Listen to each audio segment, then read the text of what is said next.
Un pudiani sta qui ed un pudiani sta muti, amore senza briuna. Donc, on a storia Ugantu Gorsu, comment dire, à l'origine, je l'ai dit, c'est un petit peu un pari. Un pari parce que bon, on commençait à avoir pas mal de matière sur un giorno una canzone qui avait commencé à se rapprocher d'une dizaine d'années d'activité. On avait quelque chose comme 400-450 chroniques écrites. Euh, donc, ça commençait à constituer en fait, mi bout à bout, quelque chose d'assez cohérent qui pouvait raconter une histoire. Et puis de l'autre côté, il y avait l'émission Storia que j'avais fait qui me permettait d'une certaine manière d'avoir une petite lecture de l'histoire de la Corse contemporaine. Donc le pari de ce livre, en fait, ça a été de proposer un triple niveau de lecture.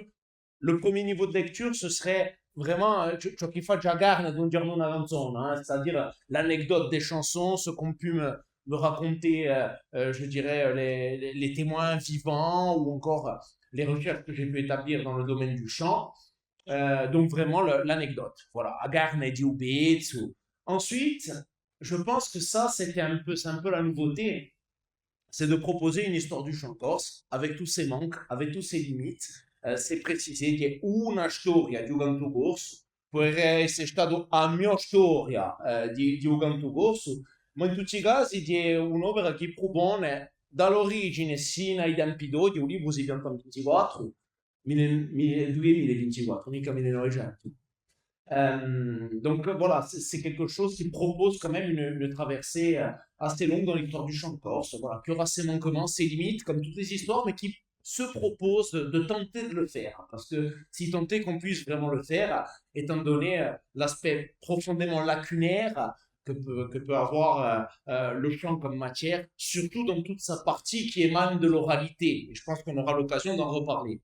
Et puis ensuite, dans un troisième temps, moi, je trouve que c'est intéressant d'utiliser euh, la, la matière historique que constitue le chant. Alors, il faut s'en méfier un petit peu, et en même temps, ça peut apporter des choses qu'on n'a pas par ailleurs.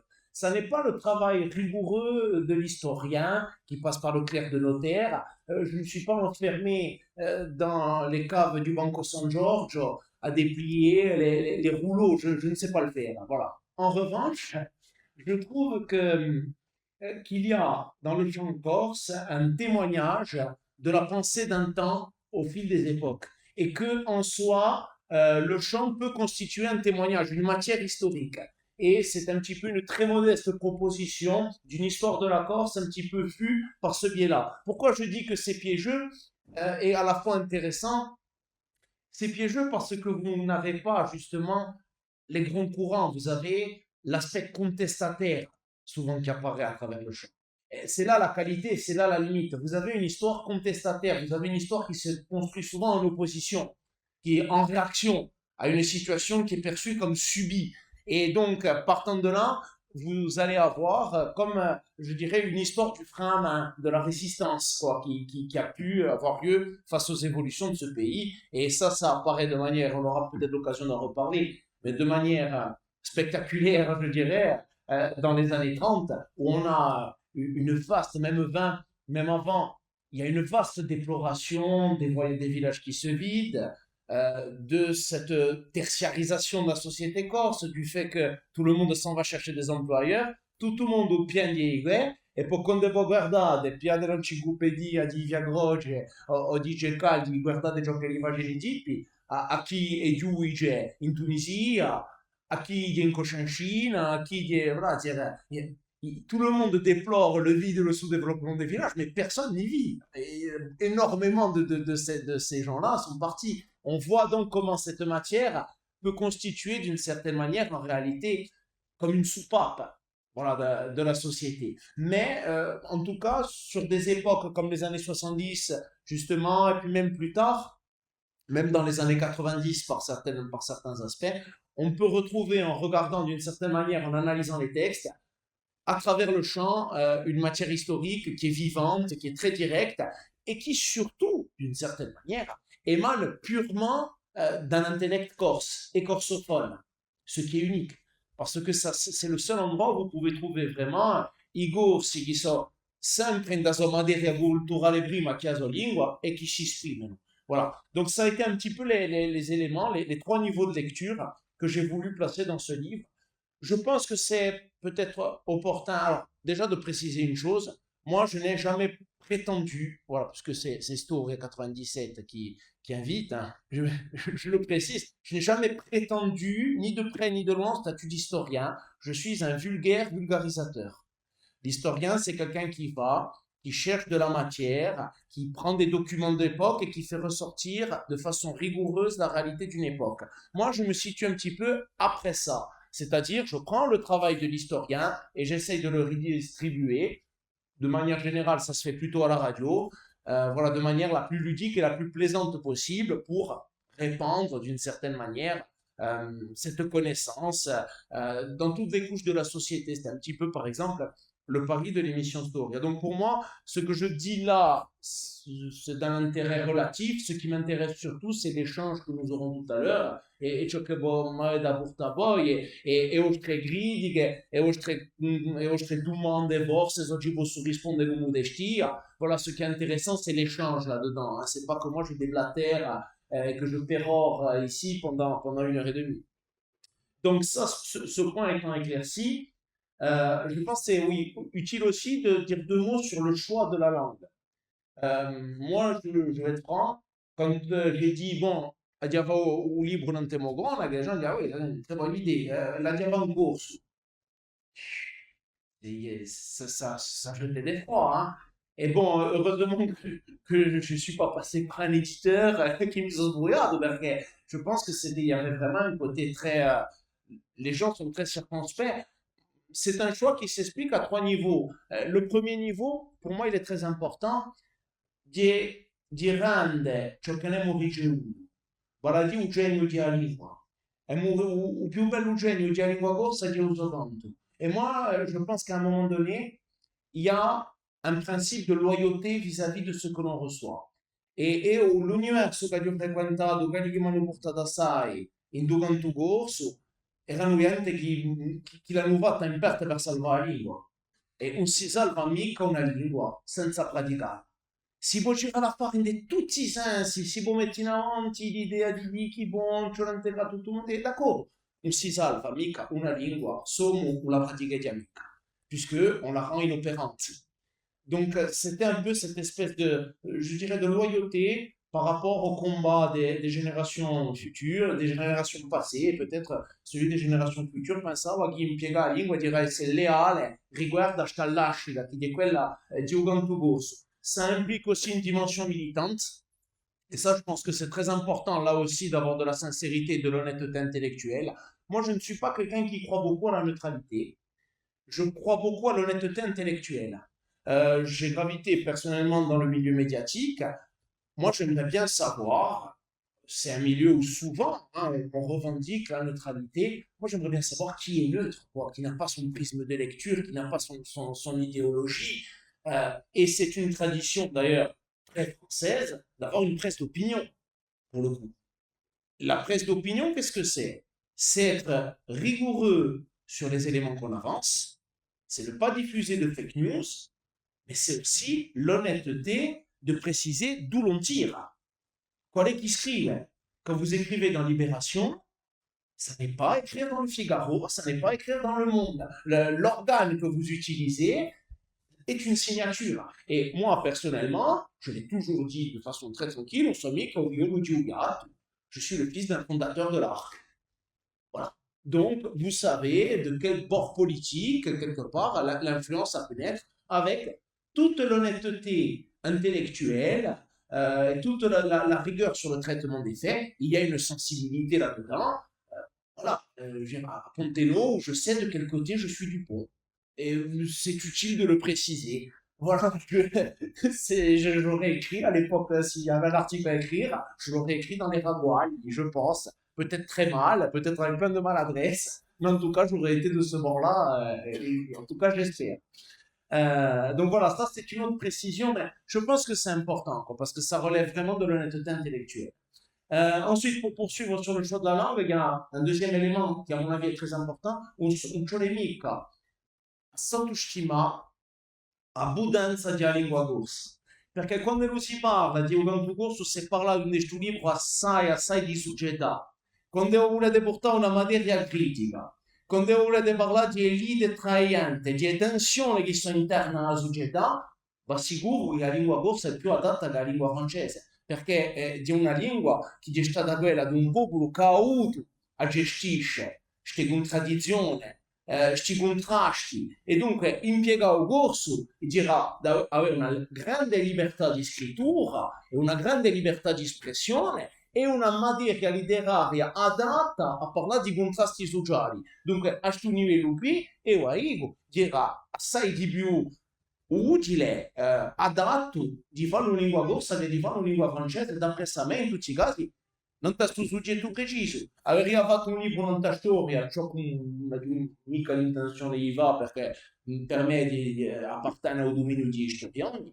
Tanto l'avrei fatto in francese, sarebbe stato forse di più adatto a fare certe analisi storiche in lingua francese, ma per ciò che tratta di contratti sollevati da un canto corso, per me era di più adatto di fare una lingua corsa. E per terzo punto, poi lo faccio alla corta, non mi piacciono tanto i storytelling personali, di un piacere di scoprire la lingua di un'altra maniera, perché quando voi descrive in lingua corsa un'opera di parecchie centinaia di pagine, a riscoprire di un'altra maniera ed è stato un lavoro per me che mi ha permesso una volta di più di sentire più riguardo alla lingua e sentirsi più riguardo alle cose. Penso che sia una di più belle cose che ci può accadere, di essere richiamati ai nostri limiti, alle nostre incompetenze e di cercare giusto appunto di avanzare in mezzo a quel per essere appena incantati.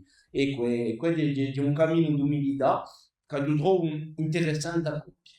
Dunque, questo è per parlare in poche parole di l'idea generale di una storia di conto corso. J'ai un élément, moi, qui m'a frappé dans cette recherche, c'est la facilité avec laquelle on a pu dessiner les chapitres. Voilà, souvent, ça peut être un casse-tête. Moi, je trouve que les époques littéraires du champ corse sont quand même très, très identifiables. Vous avez, en amont de tout ça, un gros paquet, voilà, qui est le traditionnel. Le traditionnel, c'est une notion qui est vague, qui est complexe, mais qui est surtout, pour moi, j'aime bien utiliser l'image d'une énorme pâte à pain qui passe entre les mains du boulanger. Et ce boulanger-là, il a tout son temps. Donc vous avez un apport qui est potentiellement préhistorique, vous en avez un autre qui est de l'époque de la Renaissance, mais quelque part on s'en tape, puisqu'on a 200 ans devant nous pour l'intégrer, le faire entrer dans la matrice intellectuelle de la société. Donc petit à petit, on a cette espèce d'agglomérat d'éléments qui sont des éléments très différents, très anciens, mais qui constituent un tout, et un tout qui répond, c'est là où c'est intéressant aussi, qui répond quelque part à des besoins. C'est là où le chant corse il a quelque chose, à mon avis, de très intéressant. C'est que dans sa matrice traditionnelle, il répond à des nécessités sociétales. Qu'est-ce que c'est en fait l'idée auquel on essaye de tordre un petit peu? Si vous regardez systématiquement la manière dont est présentée l'histoire de la Corse, je dirais par ce qui constitue la diffusion de masse. Évidemment, je ne fais pas un jeu aux historiens présents dans la salle, je sais qu'ils se battent pour justement limiter cet effet-là. C'est de dire que l'île, somme toute, n'est qu'une succession de dominations. Et c'est toujours une histoire qui est écrite, pensée de l'extérieur, avec une vision de domination. Jamais les Corses n'ont pu être à l'innovation. Aléria est une cité grecque. C'est évident, il n'y avait pas de Corses quand ils sont débarqués. Ils sont tombés dans le vide et heureusement, ils ont apporté la civilisation. Ensuite, nous avons été, comme tout un chacun le sait, soumis aux Étrusques, soumis aux Carthaginois, soumis aux Romains, puis ensuite, on ne sait pas trop, mais probablement soumis à quelques barbares de passage, avant d'être soumis à Pise, d'être soumis à Gênes, et, Graziadi, ou d'être soumis à la France. Je pense que l'histoire, en fait, dans sa réalité, et ça, quand vous regardez vraiment les prospectus des trucs, ils passent sous domination, sous domination, sous domination, sous domination. Sauf que si on rentre véritablement dans une histoire d'écorce,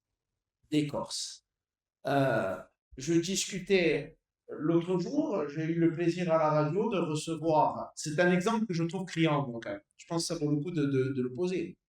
On a reçu à 2 jours d'intervalle Philippe Pergola, qui est un spécialiste de l'Antiquité tardive et du Haut Moyen-Âge, et on a reçu Olivier Géas, qui est un spécialiste aussi de la période romaine.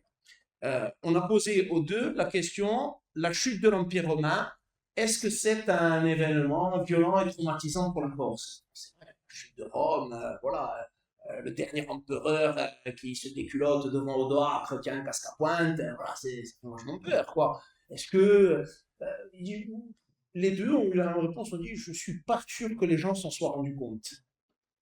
Voilà. Oui, ça c'est exemple typique d'histoire brute et historiographie, c'est la manière qu'ont les gens de le percevoir. Ça, je trouve que c'est un point important. Donc, dans cette histoire-là, on parle par exemple du siècle de fer. Le siècle de fer, qu'est-ce que c'est? C'est cette période où les Chinarchesi se sont cassés la gueule, Saint-Pierre-Ugourso s'est cassé la gueule, et les révolutions ne sont pas encore arrivées. Donc, pendant une période d'un peu plus d'un siècle, Gênes règne en maître en Corse. Et bon, l'idée du siècle de fer, les garnisons génoises, je parle sous contrôle, hein, sous contrôle, disent les Italiens, mais la plupart du temps, c'est un millier de soldats sur toute l'île. Expliquez-moi comment on fait régner un siècle de fer en Corse avec 1000 soldats. C'est-à-dire que dans l'absolu, vous vous mettez mal avec 3 villages et vous êtes en infériorité numérique. Bon, là-dedans, la réalité profonde de l'histoire de Corse, c'est celle d'États qui sont souvent des États faibles, des États lointains, des États perçus comme parfaitement étrangers par les insulaires, qui eux-mêmes, au final, se constituent en contre-société, en contre-pouvoir, et définissent, au final, les équilibres d'une société sans État. Et c'est là où je reviens au sujet initial, parce que je ne m'en suis jamais écarté, c'est l'idée que le chant, dans cette réalité de peuple sans État, qui a besoin, dans ses tensions, dans ses contradictions, de se trouver un équilibre précaire, souvent très violent d'ailleurs, eh bien, le chant remplit une fonction. Il est au centre de cette fonction sociétale. Et ça se retrouve parfaitement quand vous étudiez, que vous comprenez la matrice intellectuelle du Boggio et du Lamento. Il y a évidemment dans des morts naturelles quelque chose qui appartient à la douceur, à la déploration absolue, au deuil qui dit Giampiero Augusto, qui dit spantigato, qui dit mudiato, qui dit dimostrato. Mais quand c'est la mort violente, vous avez quelque chose qui est profondément juridique dans cette histoire-là. Ce sont des plaidoiries. Ce sont des gens qui veulent faire entendre leurs bons droits parce qu'ils savent que la justice ne viendra pas. Et que personne ne viendra les aider. Ils sont seuls dans la violence qu'ils subissent, ils sont seuls à porter leur deuil. Donc, il y a là-dedans une fonction qui est profondément cathartique. Moi, j'ai eu l'occasion de pouvoir lire, par exemple, certains Boggeri du Flumo. Il y a un détail des faits, des personnes impliquées, on dirait que c'est l'ouverture d'un procès. C'est voilà, il y avait un tel, ils sont passés là, ils ont fait ça, ils ont pris les armes ici. C'est vraiment quelque chose de profondément juridique, c'est presque judiciaire. Et on voit véritablement que c'est quelque chose qui est situé dans la culture orale d'une société, d'une contre-société, on peut dire, qui n'a pas d'État. Et je trouve que c'est ça qui lui donne son aspect formidable. Et ce qui est intéressant, c'est que cet aspect, c'est-à-dire la capacité du peuple qui n'est pas structuré dans les grands canons des nations, mais qui a besoin quand même de s'exprimer et de faire entendre sa réalité. Ça va devenir quelque chose de spectaculaire à partir du moment où les Corses vont conserver cette usance à l'époque moderne, à la fin du 19e siècle, et puis ensuite, plus tard, quand ça prendra une dimension véritablement dramatique dans les années 70, voire plus tard. Et c'est dans cet aspect-là, je trouve qu'il y a une vraie matière historique et un vrai côté fascinant dans l'utilisation qu'ont fait les Corses de la musique et du chant. Il y a évidemment une dimension récréative, mais c'est surtout le reflet d'une société qui est une société en tension et qui s'exprime parce qu'elle a besoin de s'exprimer par quelque chose, et la poésie et le chant, là-dedans, remplissent un rôle qui est pour moi crucial. Voilà, et ça, c'est véritablement dans cette dimension-là où je pense qu'il y avait quelque chose d'intéressant à faire quoi, dans le témoignage historique des chants. Donc pour les chapitres, vous le voyez, on a ce bloc qui est celui du traditionnel. Alors, évidemment, le bloc du traditionnel, moi, il y a quelque chose là-dedans que je trouve particulièrement troublant, parce que je ne peux pas évidemment tout décrire du livre, mais parmi tous ces éléments que l'on peut retrouver, j'ai envie de vous parler un petit peu d'un chant en particulier parce que je trouve qu'il représente à lui tout seul cette réalité dans toute sa splendeur et dans toute sa puissance. So i terzetti di Ubiuan. Perché i terzetti Ubiuan? I terzetti Ubiuan, qu'est-ce que c'est? C'est ce qu'on qualifie vulgairement de canton padiella. C'est un chant polyphonique. Donc, passons ensemble un petit IRM. I terzetti Ubiuan. Canton padiella. Alors là, pour le coup, on est véritablement dans l'interrogation initiale de la polyphonie corse. D'où est-ce que ça sort?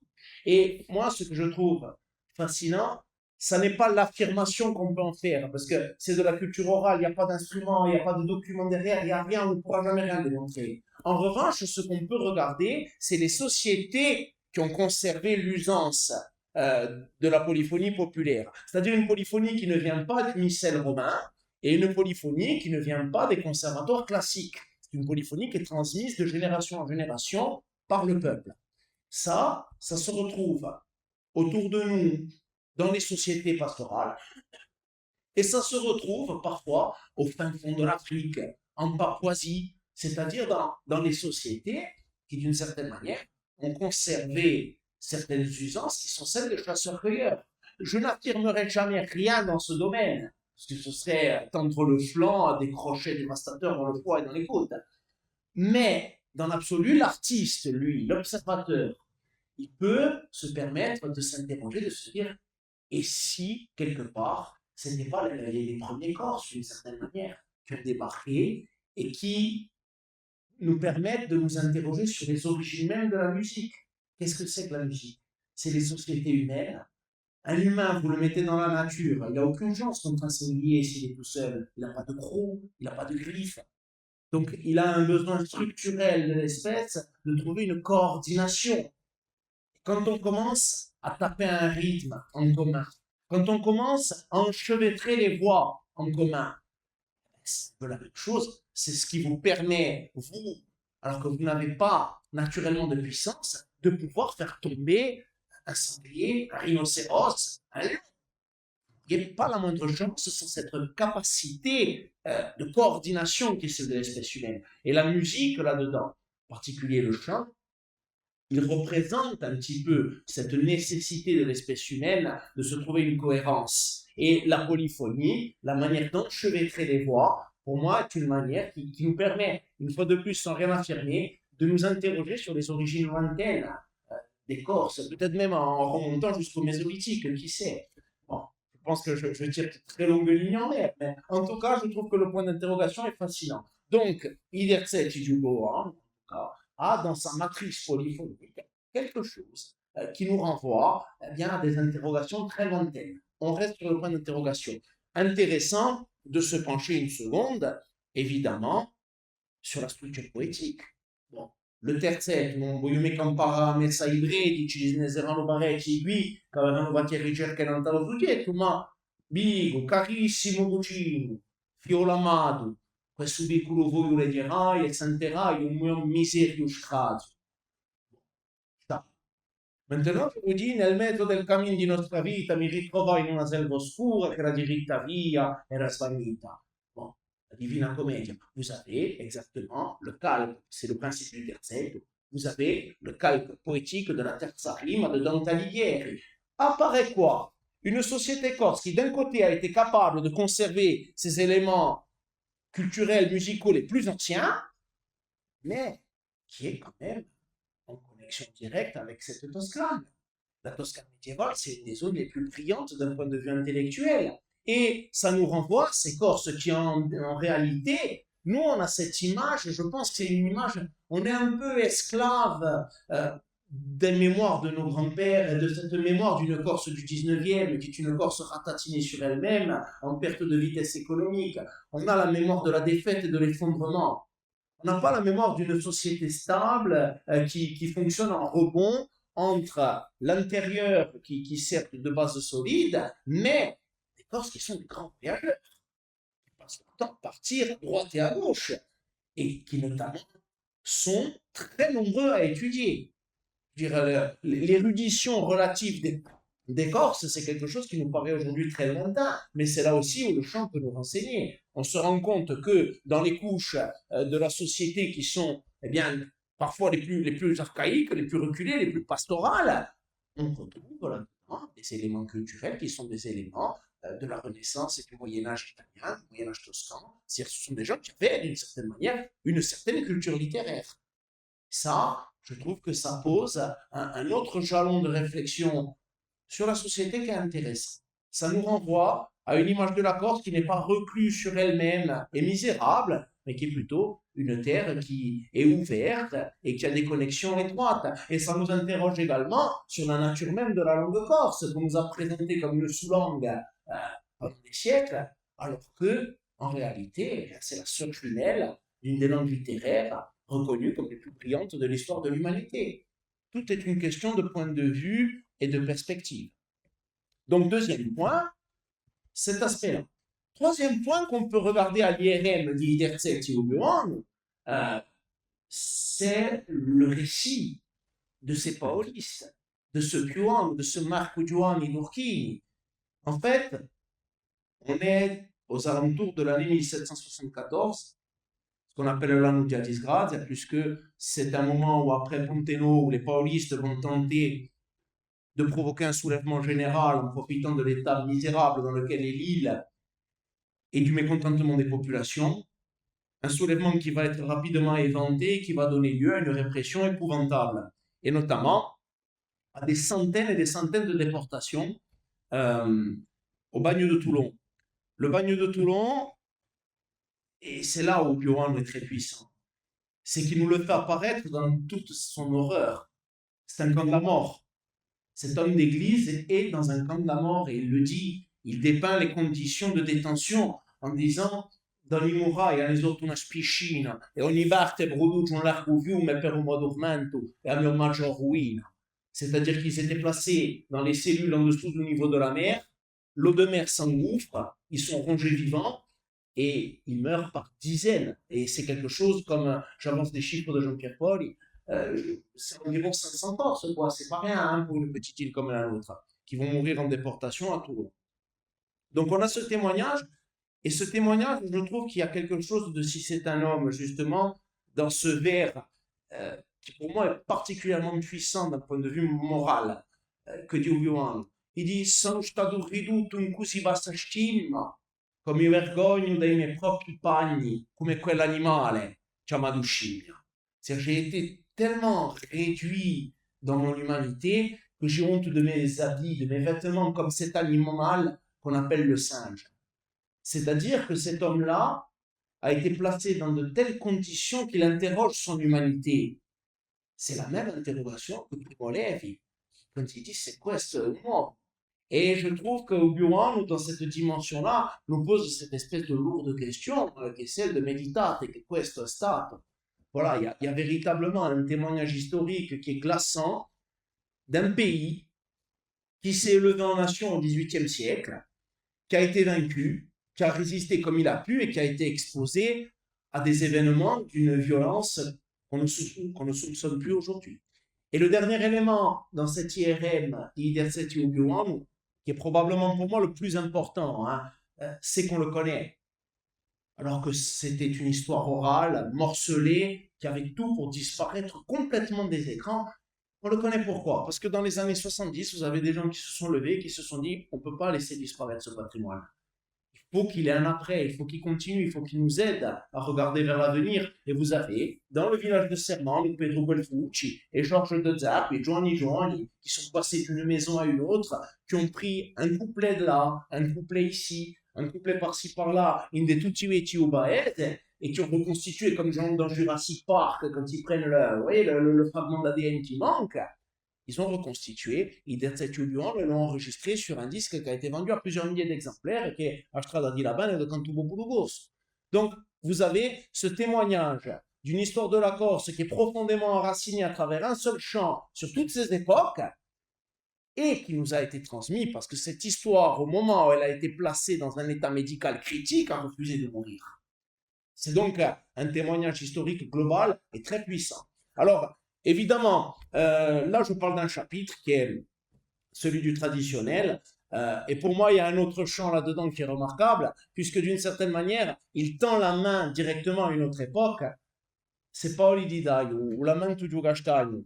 Perché o lamento Gastagno? C'est très simple. O lamento Gastagno, c'est déjà quelque chose de très traditionnel dans sa structure, mais Paoli di Daio, qu'est-ce qu'il nous raconte? Il nous raconte que cette civilisation du châtaignier qui a été celle des Corses pendant des siècles, eh bien, est terminée. Il nous raconte que il y a une pression qui s'exerce sur la Corse, cette pression qui vise à couper les châtaigniers pour en faire ce que les chiamavano dinta, c'est-à-dire en extraire le tanin. Donc, vous avez ce traumatisme d'une Corse qui n'est plus une zone, je dirais, sanctuaire pour des gens qui partent, mais qui commence à comprendre qu'elle est au carrefour de mutations profondes, que ces mutations profondes sont notamment poussées par une pression extérieure qui commence à avoir une vision sur la Corse, que cette vision est prédatrice et qu'elle engendrera des mutations profondes et un effondrement de toutes les structures que les Corses ont connues. Et la poésie sert à exprimer ce point de vue-là, et pour la première fois de l'histoire, il le fait par écrit. Il le fait par écrit parce que Sant'Ugazzano a fondé Adramontane et que donc on a un organe de presse et que donc cette langue qui s'est retrouvée coupée de son cadre italien et s'est retrouvée dans un cadre culturel français qui, d'un point de vue culturel, est corrosif, pour ne pas disparaître, va s'élever en langue littéraire. C'est donc une mécanique de mutation profonde pour répondre à des changements profondément modernes. Donc vous avez un chant qui peut paraître anodin, que nos grands-pères, qu'on a pu entendre chanter de façon rocailleuse. Mais sur le fond, c'est la culture corse qui a été confrontée à une mutation profonde et qui, une nouvelle fois, a fait le choix de muter pour s'adapter aux besoins du temps, tout en conservant sa matrice traditionnelle et qui le fait par le chant.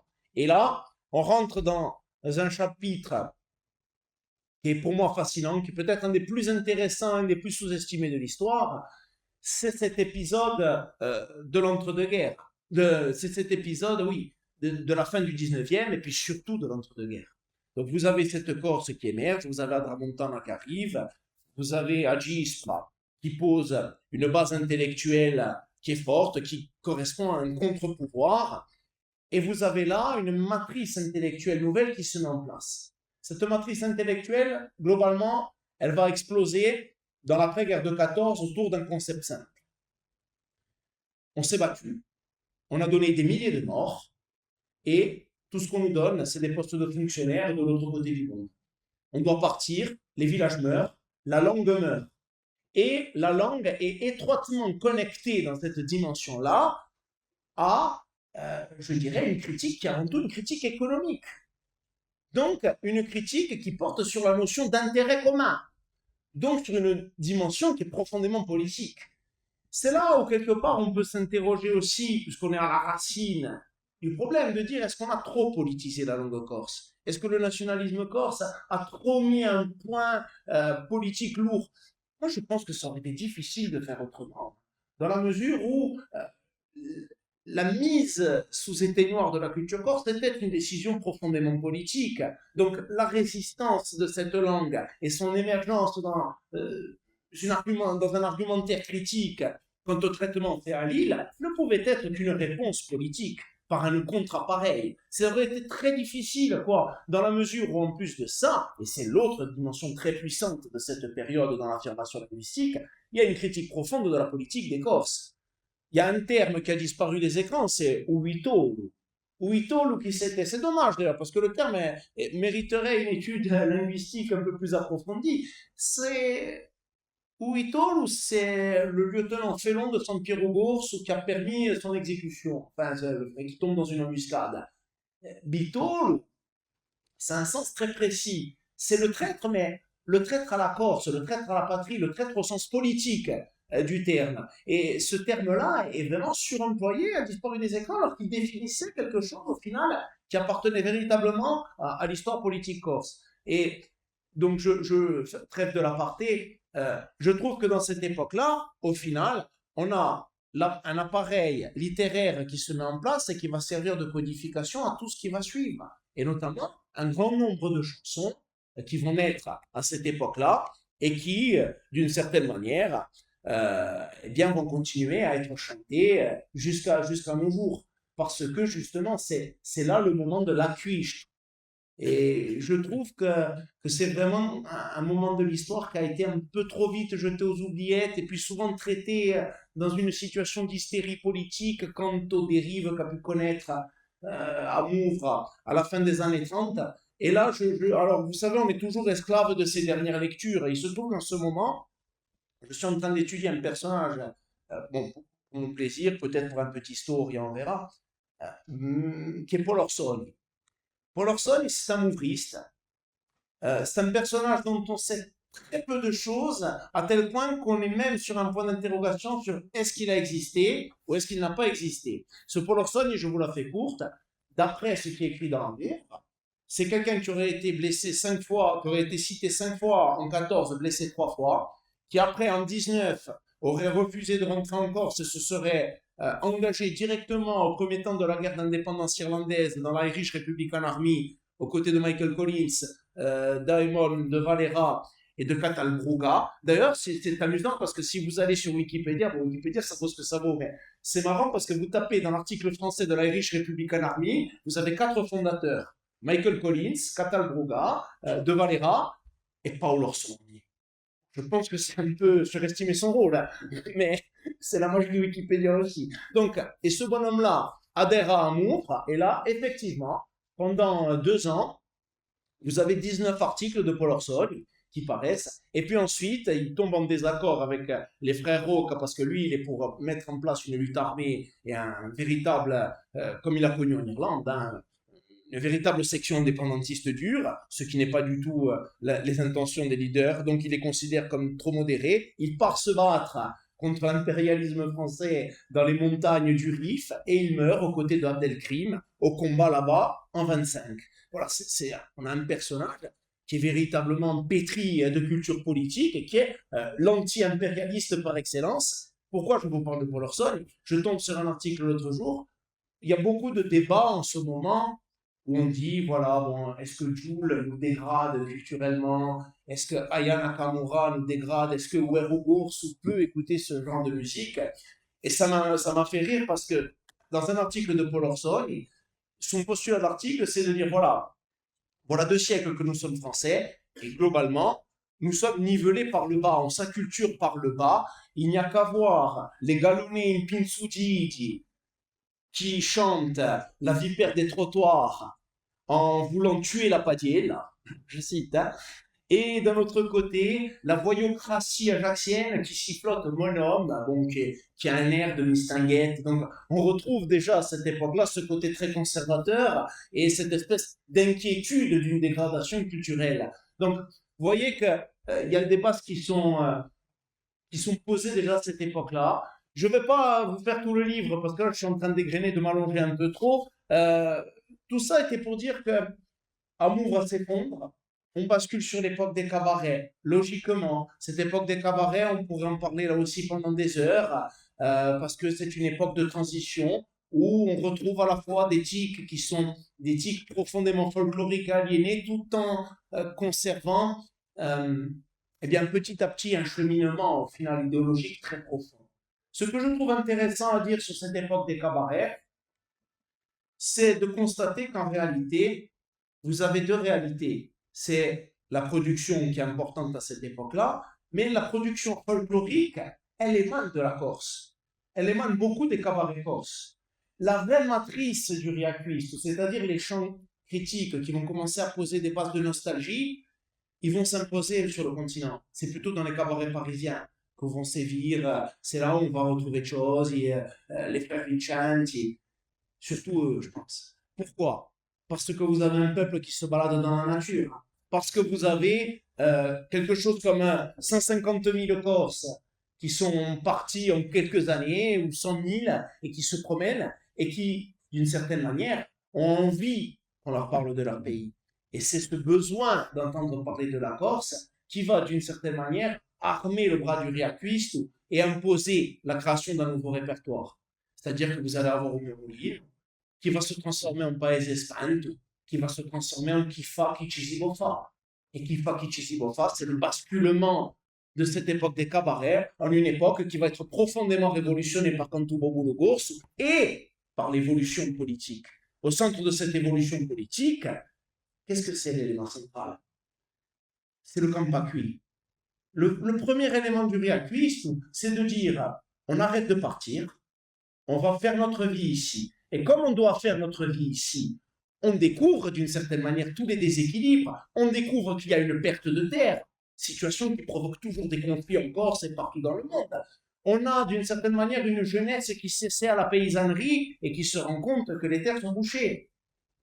On a un constat de sous-développement. On a aussi, de manière moins recommandable, toute une clique de personnes qui étaient dans les colonies, qui étaient en Algérie, qui étaient en Indochine, qui occupaient des postes où ils avaient des boys, et qui, en rentrant en Corse, se rendent compte qu'en fait, ils se retrouvent à jouer le rôle qu'ils faisaient jouer à d'autres ailleurs. Ce qui est peut-être moins glorieux, qui est peut-être moins brandi, mais qui constitue une autre réalité forte de ce temps-là. Et l'expression culturelle, une fois de plus, elle va servir là-dedans à accompagner des événements qui sont des événements très forts, et on va penser à, je dirais, à toute l'œuvre de Cantu Bobo. Alors, je pense que je suis un peu long, à ma lingua penuncia, et j'aimerais vraiment laisser de l'espace à l'échange et à ce que vous pourrez dire. Donc, en quelques mots, en quelques chapitres, voilà, on se rend compte qu'au final, quand on suit le chant corse, les époques sont très bien marquées et que le chant les représente très bien parce qu'il est une vitrine, somme toute, je pense, assez précise, même s'il a cette imperfection, bien de l'évolution d'une société et de son histoire. Moi, je pense, puisque j'aimerais terminer par quelque chose qui touche au temps d'aujourd'hui, c'est la question de ce qu'on a fait du Riacuisme, de la capacité qu'il a eu à marquer. Moi, je pense que là-dedans, la grosse erreur qu'on pourrait faire, c'est de penser que le Riacuisme, c'est quelque chose qui est enfermé dans les années 70. Là où, au final, je vais citer Alain Di Meglio, Giampara et Sediou, c'est-à-dire que c'est un chemin de citoyen qui est constant, qui est conscient qu'une partie de son identité lui a été volée, qu'elle n'appartiendra jamais au canon des courants dominants, et que s'il veut être ce qu'il aspire à être, il a un chemin de réacquisition à faire. C'est-à-dire la culture volée que l'on doit retrouver comme on se cherche d'une certaine manière un idéal. Et c'est là où je trouve justement les chansons qui sont Ashfadaio et Sodi Mourini. Pour moi, c'est deux textes profondément fondateurs. Pourquoi? Parce que aujourd'hui, on est, et c'est assez évident, on se rend compte qu'il y a une surenchère identitaire qui est très forte.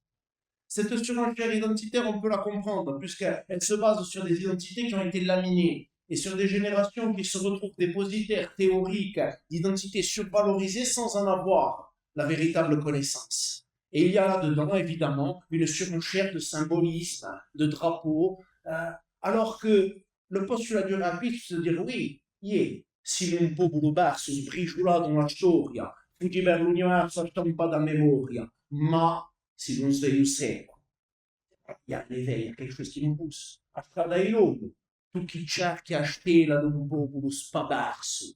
Le postulat, c'est pas de dire nous sommes ci, nous sommes là, nous sommes le plus beau peuple, le plus parfait. J'entendais l'autre jour un podcast de mon ami Paul Tour qui dit oui, il faut arrêter avec cette idéalisation, évidemment que les Corses ne sont pas le peuple élu, mais il faut aussi la comprendre. C'est un conflit qui a habité l'intérieur de la société corse et qui a poussé d'une certaine manière ceux qui n'étaient pas pour une assimilation dont le postulat de départ est le mépris de tout ce qui constituait la matrice culturelle des Corses, eh bien de faire la démonstration de cette qualité culturelle qui mérite qu'on s'y intéresse, qui mérite qu'on s'y penche. Et dans cette démonstration, évidemment qu'il y a une survalorisation. Mais tout part de cette fragilité culturelle, tout part de cette acculturation. Et je pense que la notion importante que je retiens, moi, des siècles passés, de ce qu'on reçoit, c'est le fait qu'on a tout perdu, mais que, comme citoyen, on ne peut pas dire ce corso è nesofiero. On peut dire, je pense que la vraie dimension, c'est le boiuese. voi esse corso. E dunque esse corso ti fa un cammino e capisce ciò che dit. Et partant de là, on a tout un chemin de vie qui est très constructeur et qui nous permet de comprendre des éléments complexes auxquels jamais les médias mainstream nous permettront d'accéder. C'est ce chemin de vie-là voilà, qui constitue pour moi la vraie matrice intellectuelle qui nous permettra et qui peut permettre à travers le chant d'aider la société corse à avancer vers l'avenir. Voilà, je vous remercie et j'attends avec impatience vos retours et ce que vous pourrez m'apporter. Vi ringrazio.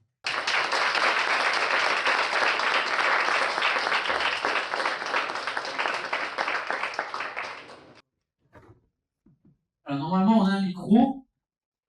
Alors, bon, merci beaucoup, Marina, Merci à vous. pour cette intervention qui est vraiment intéressante pour mettre le lien entre l'histoire et la musique. C'est vraiment important, surtout pour les historiens, les guides ou ceux qui sont destinés à travailler dans l'éducation ou la langue.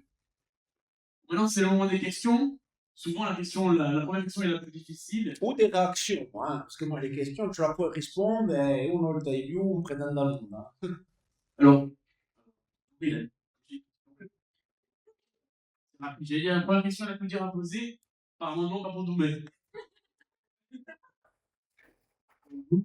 Salute. Est-ce que vous pourriez nous en dire plus sur le style des village folk italiens et en Corse? Alors, le style des village folk italien, hein, comment dire, c'est un peu l'équivalent moderne de Dante Alighieri, hein, c'est-à-dire que vous avez un échange humain et il faut le dire, une compatibilité culturelle très forte entre les montagnes de la Lunigiana, l'Apennin, je veux dire, et la Corse, ne serait-ce que pour des raisons de dynamique géographique, je pense. Et bon, aujourd'hui, je pense que les premières populations qui peuplent l'île, c'est le saut de puce par Cabraille, et cette logique-là va nous accompagner toute l'histoire jusqu'à la fin du 19e. Et Village Folk Italiane, bon, c'est une usance qui est italienne où ils aiment bien avoir ce très populaire, avoir ce genre de texte qui très saute, dans lequel on peut classifier Amirola, Asposa, Soggerenora, voilà, bon, c'est ce répertoire-là qui est très italien du Nord, en particulier dans sa culture. Ce qui se passe, c'est tout simple, che ci sono, ciò che gli chiamano con un certo disprezzo, i lucchesi qui viennent à travailler en Corsica et qui sont très nombreux à venir travailler notamment dans les forêts et qui vont porter des éléments culturels. Ce qui est drôle, c'est qu'à Sposa, par exemple, c'est recueilli par les Tiami, dont Pastor et Diaventa di Gazinka. Et bon, ce qui se passe aussi dans cette histoire-là, c'est que la culture corse, la musique corse plutôt, moi je trouve que si on peut lui trouver un défaut, c'est son manque de rythme. C'est la matrice, l'appareil rythmique corse en amont est assez pauvre. Et ces chants-là vont porter un entrain, vont être, je pense aussi, très appréciés dans les foires. Et donc ils sont très compatibles d'une certaine manière. Alors, c'est pas forcément quelque chose qui vient directement de Corse, mais c'est quelque chose qui a été particulièrement bien incorporé à Village Folk. Ce qu'on appelle aussi souvent les chants à concaténation. C'est-à-dire qu'on part d'un truc, sortez la mosca, sortez la tigre, et puis ça viendra des l'Est, et après plus tard. Voilà, c'est ce répertoire-là. Bon, c'est quelque chose qui appartient en amont à la tradition populaire, en particulier nord-italienne, mais qui a fait un greffon très apprécié en Corse. Et bon, ce qui est amusant là-dedans, c'est que souvent, les Corses ont oublié complètement en fait l'origine. Hein. Vous prenez au général Cadorna, c'est amusant parce que justement c'est assez tardif. Cadorna, qui c'est? Vous connaissez le général Cadorna? Il général Cadorna nous è fatto marinaro, Quasone Bercamozza si cavolato mare, bon bref. Cadorna, à la base, c'est un des chefs militaires de l'Italie pendant la guerre de 14, enfin de 15, du coup, pour les Italiens. Et c'est quelqu'un qui est auteur d'un certain nombre de désastres militaires sans nom, et qui a le triste record du général qui a fait exécuter le plus grand nombre de ses soldats. Parce que lui, à chaque fois qu'il faisait une cagade, on era mai col pasoia, et tu li pas, on so quanto disgraziati. Et vous avez la chanson qui est très connue en italien, où il dit il général Cadorna a scritto alla regina, se vuoi veder Trieste, te la mando in cartolina. Devait prendre Trieste, évidemment il a échoué, donc il dit à la reine, si jamais je peux t'envoyer une carte postale. Après, vous avez au général Cadorna, si mangia les bistecche, ma i poveri soldati gli dà castagne secche. Bon, et en Corse, nous, on a habillé tout ça d'un espèce de personnage un peu burlesque qui devient une sorte de Toumagine, quoi, c'est-à-dire un militaire de carnaval sur lequel qu'on utilise comme sac de frappe. Mais en oubliant, dans la majeure partie des cas, que c'est quelque chose, c'est la guerre de 14, c'est pas si loin, et qui appartient, je dirais, vraiment à quelque chose de très douloureux en Italie, hein, puisque c'est une sorte de... C'est humoristique, c'est critique, mais c'est une chanson de soldats qui sont entre les mains d'un satrape sanguinaire, quoi. Il y a cette dimension-là qui est intéressante. Voilà, bon, per il village troc, un po' de parole. Et surtout, le village troc, c'est marque, hein, de chanter. Vous êtes au comptoir et tout. Je pense que c'est aussi ça, hein. Il y a un côté très populaire, quoi. Il y a d'autres remarques, d'autres questions? Sinon, ouais, alors moi j'aurais une question. Alors, c'est une question qui est plutôt centrée sur les cantisacres. Ouais. Alors, ma question, c'est deux questions. La première, ce serait, qu'est-ce qui fait qu'en fait, que les cantisacres n'aient pas été traduits après le Concile Vatican II, soit en corse ou en français? Est-ce que c'est le lien avec, est-ce que c'est côté traduit des Corses, ou une volonté, ou le fait de l'acheter en polyphonie, voilà. Et surtout du côté du Salve Santa Parens, qui est un chant que on trouve rarement en introïte des messes traditionnelles ou des messes comment dire, exceptionnelles en tridentine, on trouve rarement. Et bon, en fait, est-ce qu'il y a un lien avec la Vierge Marie? Parce que bon, Salve Santa Parens, c'est souvent la Sainte Mère de Dieu, du Christ. Voilà, c'est ma question. Alors, la première, qu'est-ce qui fait que les chants n'ont pas été traduits après le Concile Vatican II? Et d'où sort le Salve Santa Parens? Et quand ils arrivent. Bon, il y en a quand même quelques-uns qui sont en toscan, hein, de chant. Et Lode Douze Volk, par exemple, est en toscan. Donc il y a eu une traduction, pas forcément directement en corse.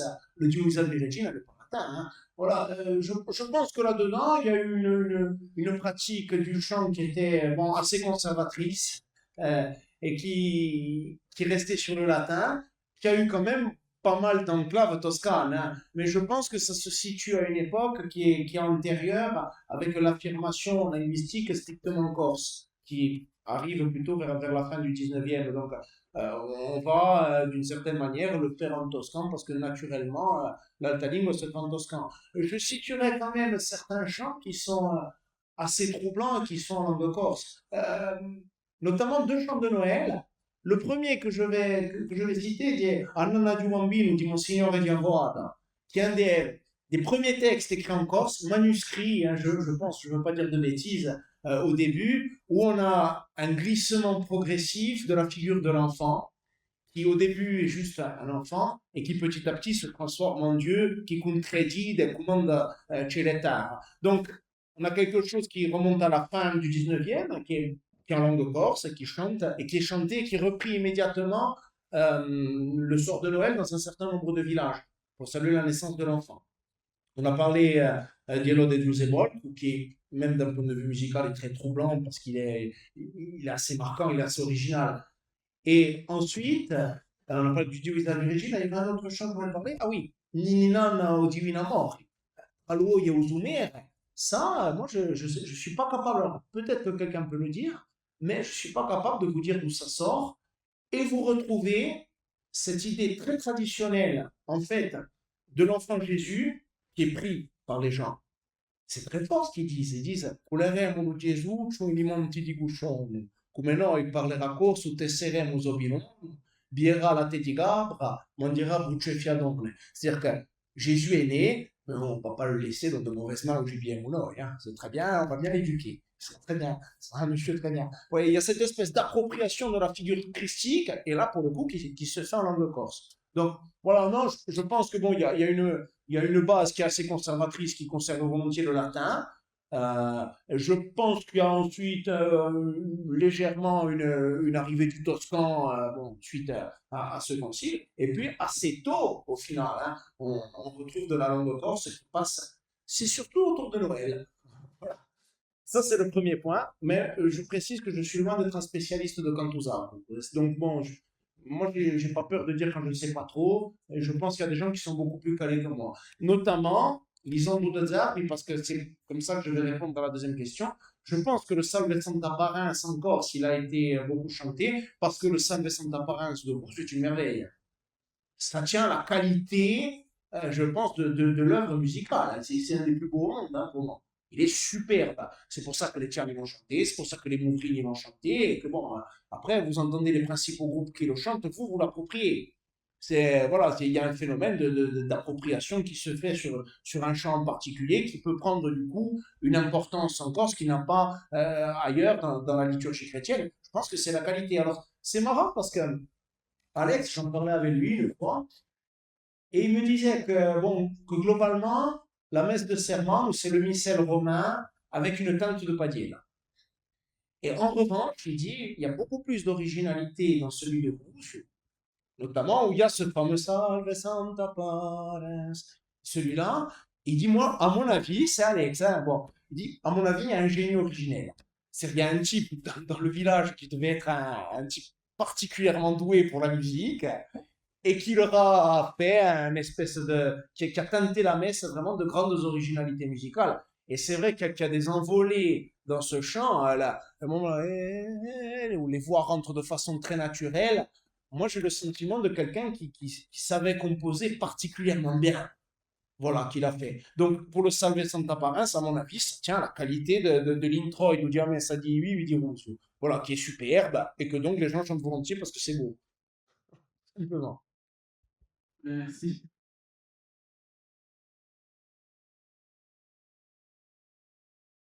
Ah oui. Salud. Je voulais vous demander ce que vous pensiez aujourd'hui de l'impact justement de Sonia Pulis, de Kant et tout, sur les générations actuelles, ce que vous pensez peut-être du renouveau du chant chez les jeunes, une génération, je dirais, 16, 22 ans, ce que vous en pensez aujourd'hui, si c'est assez, si c'est pas assez, si c'est l'impact que le Pulis comptait avoir, ou justement s'il y a une certaine déception.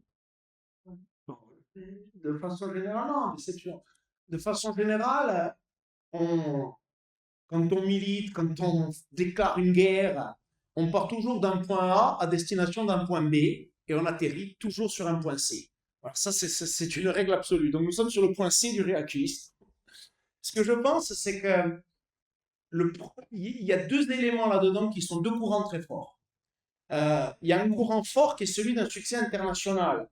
Et on le voit, c'est quand même pas anodin que Mezzo remplisse des stades entiers quoi, sur l'idée de chanson corse. Il y a une espèce de valorisation énorme, mais très méconnue au final, hein, sur un terreau très approximatif, quoi, du chant corse et de la Corse en général, qui est devenue une sorte de zone érogène d'une France qui a l'air elle aussi d'être un petit peu en train de se chercher, de se rechercher une identité nouvelle.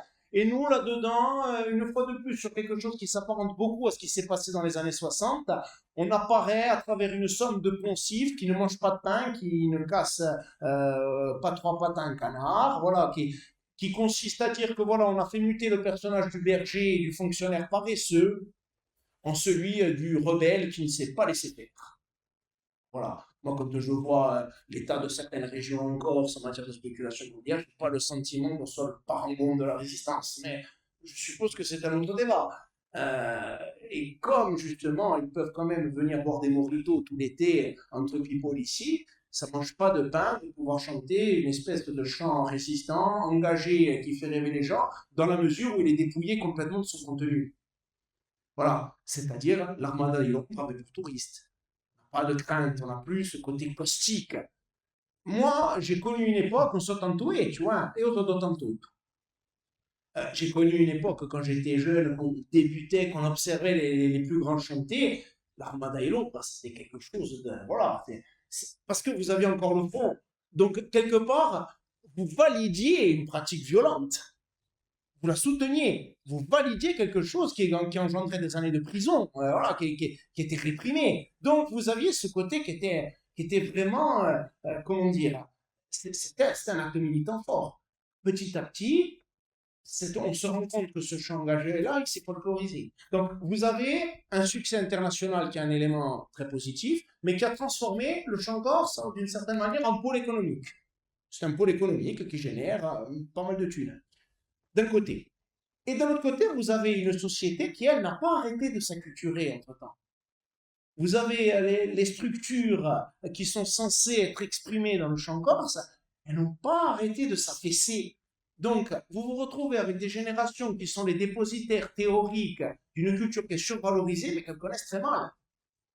Voilà. Et ça, je pense que ça donne quelque part un chant qui a perdu énormément de terrain sociétal, qui a gagné beaucoup de parts de marché économique, mais qui a perdu énormément de terrain sociétal, qui parle de moins en moins en Corse, qui a de moins en moins la capacité aussi à dénoncer des problématiques, parce que d'une part, il y a une cacophonie, une multiplication de structures musicales de qualité très inégale, et puis de l'autre côté, vous avez un public qui n'est plus en mesure d'entendre. Quand bien même vous sortiriez à Strada di Labane et de Canta aujourd'hui, il serait inaudible. Voilà, il serait inaudible parce qu'il serait noyé au bout de 10 autres albums où on ressasse pour la énième fois les mêmes poncifs. Et de toute façon, y aurait-il encore un public pour l'entendre? Et il y a de très rares exceptions de chants qui marquent et qui touchent. Eddie, par exemple, qui a été utilisé, bon, elle a déjà une quinzaine d'années. Mais Eddie, pour le coup, non, un peu moins, Eddie, c'est sorti après l'album. Mais il y a vraiment quelque chose de touchant, mais parce que ça renvoie justement au Riaquisto, et au sacrifice des mecs qui ont pris des coups pour rien. Il y a cet aspect-là des militants qui ont eu des vies brisées, qui ont profité à aucun moment des victoires du nationalisme et qui se sont retrouvés au final seuls avec les coups qu'ils avaient encaissés dans leur vie. Et il y en a beaucoup des comme ça. Et en faisant référence à ça, ça crée quelque chose de profondément touchant, puisque ça renvoie à quelque chose qui traverse les époques. Vous en avez eu tout le temps des mecs comme ça, qui se sont battus parce qu'ils l'avaient dans la clip, senza gigantina, sans calcul. Et vous avez un chant qui exprime aussi bien ce qui a pu se passer entre les années 70 et les années 90 et ce qui s'est passé dans l'après-Ponteno. C'est-à-dire les mecs qui n'ont rien eu à gagner, qui n'ont pas fait d'intrigue, qui n'ont pas grenouillé dans certains milieux pour obtenir des faveurs. Et en mettant en avant ça, ça crée quelque chose de profondément touchant.